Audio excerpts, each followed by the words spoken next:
Io vado a votare perché sono italiana, è giusto votare. Io vado a votare perché anche se non sono troppo convinto è meglio votare che fare a meno. Andrò a votare solo per dovere. Sono molto confusa.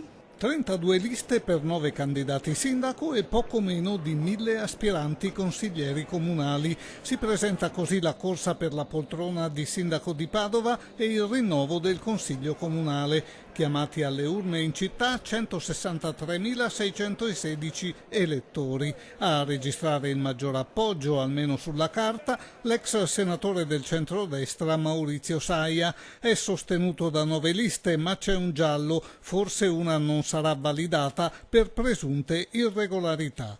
Di tutto rispetto anche lo schieramento di forze per il sindaco reggente Ivo Rossi, alla guida di Palazzo Moroni dopo la chiamata al governo di Flavio Zanonato, che è appoggiato da 6 liste, e per il senatore della Lega Nord Massimo Bitonci, pure sostenuto da 6 liste. 3 liste appoggiano invece Francesco Fiore, 2 quelle per l'assessore uscente Andrea Colasio, 2 per il presidente del Consiglio Comunale uscente Daniela Ruffini, unica donna in corsa, e 2 per il consigliere Alberto Salmaso, ex Forza Italia.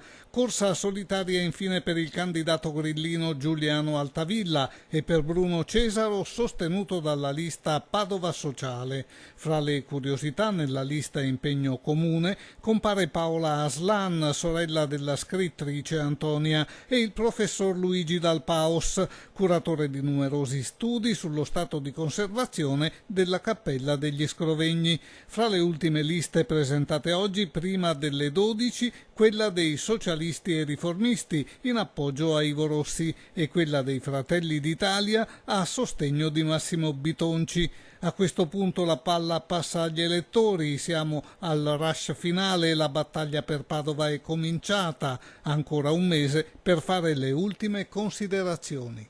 Ci sono delle zone che ancora non sono tanto sicure. Sicuramente la sicurezza, che è un tema sicuramente fondamentale, mi sembra che sia un'attrattiva per tutti i candidati.